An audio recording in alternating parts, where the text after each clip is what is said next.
New টাউনে বিশ্ব Bangla convention সেন্টারে মুখ্যমন্ত্রী শুভেন্দু অধিকারী মোদী সরকারের একযুগ এবং তাঁরই উদযাপনে পশ্চিমবঙ্গে শুভেন্দু অধিকারী মুখ্যমন্ত্রী তিনি কনভেনশন সেন্টারে বিশেষ প্রদর্শনী নিউ টাউনে কনভেনশন সেন্টারে বিশেষ প্রদর্শনী প্রধানমন্ত্রীর কর্মদক্ষতার ভূয়সী প্রশংসা। প্রধানমন্ত্রীত্বের রেকর্ড করেছেন মোদী, অতীতের সমস্ত রেকর্ড ভেঙেছেন প্রধানমন্ত্রী। দেশের উন্নয়নে অগ্রণী ভূমিকায় মোদী। 12 বছরে ওর মূল লক্ষ্য ছিল জনসেবা। বিশেষ প্রদর্শনীতে ওর কাজের নিদর্শন। মোদীর হাত ধরেই দেশের সার্বিক উন্নয়ন। সংসদে মহিলাদের 1/3 সংরক্ষণ। নারী শক্তির জন্য 5 উন্নয়নমূলক কাজ। 82 কোটি মানুষকে অন্ন সুরক্ষা যোজনা। নারীর ক্ষমতায়নে গুরুত্বপূর্ণ ভূমিকা। মোদীর সময়ে উত্তর ভারতে উন্নয়ন। বন্দে ভারতের মতো ট্রেন উপহার দেশবাসীকে। 164টিরও বেশি বন্দে ভারত ট্রেন। অমৃত ভারতের স্টেশনের মানোন্নয়ন। বিনামূল্যে উল্লেখযোগ্য রেশন গুরুত্বপূর্ণ পদক্ষেপ। 61.08% দুগ্ধ উৎপাদন বৃদ্ধি। মোবাইল উৎপাদনের দ্বিতীয় স্থানে ভারত। 4 লক্ষ কিলোমিটার পাকা রাস্তা হয়েছে। নিজেকে প্রধানমন্ত্রী নয়, দেশের সেবক বলতে পছন্দ করেন প্রধানমন্ত্রী। বিশ্বগুরু হতে চলেছে ভারত। 2047-এ বিকশিত ভারতের লক্ষ্য। প্রধানমন্ত্রী আবাস যোজনায় 5 কোটি ছুঁই ছুঁই। পশ্চিমবঙ্গের পুনর্নির্মাণে সহায়তা। চেনাব অটল টানেলের মতো অসাধ্য কাজ।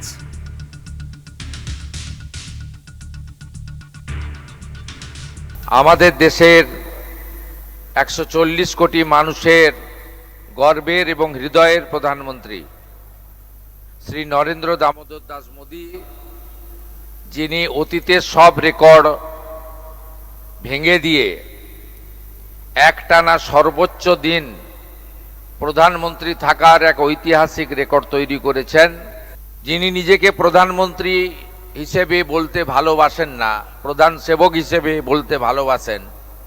আমাদের দেশের 140 কোটি মানুষের গর্বের এবং হৃদয়ের প্রধানমন্ত্রী শ্রী নরেন্দ্র দামোদর দাস মোদী, যিনি অতীতের সব রেকর্ড ভেঙে দিয়ে একটানা সর্বোচ্চ দিন প্রধানমন্ত্রী থাকার এক ঐতিহাসিক রেকর্ড তৈরি করেছেন, যিনি নিজেকে প্রধানমন্ত্রী হিসেবে বলতে ভালোবাসেন না, প্রধান সেবক হিসেবে বলতে ভালোবাসেন। এই 12 বর্ষের মূল আধারই ছিল এনডিএ তথা বিজেপি সরকারের তথা মাননীয় মোদীজির নেতৃত্বে সরকারের লোকসেবা, সশক্তিকরণ, রাষ্ট্র নির্মাণ, রাষ্ট্র প্রথম, বিরাসত ভি, বিকাশ ভি। তার যে মূল 5টি উন্নয়নমূলক কাজ তিনি করেছিলেন, তার মধ্যে স্বচ্ছ ভারতের আওতায় দেশব্যাপী 14 কোটি শৌচালয় নির্মাণ। দ্বিতীয় কর্মসূচিতে তিনি প্রধানমন্ত্রী আবাস যোজনা, যা আজকে 5 কোটি ছুঁই ছুঁই, 82 কোটি মানুষকে প্রধানমন্ত্রী অন্ন সুরক্ষা যোজনার মধ্য দিয়ে তাদের প্রত্যেক মাসে ফ্রি রেশন দেওয়া, জল জীবন মিশনের নলে জল, পরিশ্রুত পানীয় জল এবং পিএম কিষাণ সম্মান নিধি, প্রধানমন্ত্রী সূর্য ঘর, অসংখ্য এই ধরনের উদাহরণ রয়েছে। আমাদের মাননীয় প্রধানমন্ত্রীর সময়ে পরিকাঠামোগত উন্নয়ন, প্রধানমন্ত্রী গ্রাম সড়ক যোজনা, এই সময়কালে 4 লাখ কিলোমিটার পাকা রাস্তা তৈরি হয়েছে। দুগ্ধ উৎপাদনকারী সবচেয়ে বৃহৎ দেশ হিসেবে ভারতবর্ষকে তিনি সামনে এনেছেন।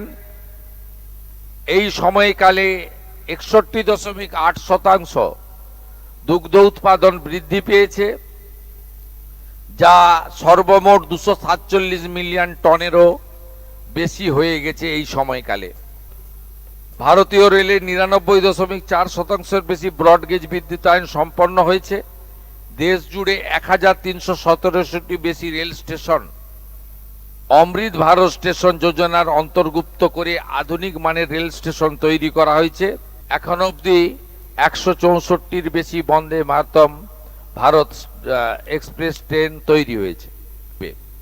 ভারত আজ বিশ্বের দ্বিতীয় বৃহত্তম মোবাইল ফোন প্রস্তুতকারক দেশ, যেখানে 2014 সালে আমরা 90% মোবাইল আমদানি করতাম। আমাদের মোবাইল উৎপাদনে 163 গুণের অভূতপূর্ব বৃদ্ধি ঘটেছে। মাননীয় প্রধানমন্ত্রীর নেতৃত্বে ভারতবর্ষ দ্রুত বিশ্বকে নেতৃত্ব দেওয়ার ক্ষেত্রে এবং বিশ্বগুরুতে পরিণত হওয়ার ক্ষেত্রে অনেক ধাপ। এই 12 বর্ষের মূল আধারই ছিল এনডিএ তথা বিজেপি সরকারের তথা মাননীয় মোদীজির নেতৃত্বে সরকারের লোকসেবা, সশক্তিকরণ, রাষ্ট্র নির্মাণ, রাষ্ট্র প্রথম, বিরাসত ভি, বিকাশ ভি।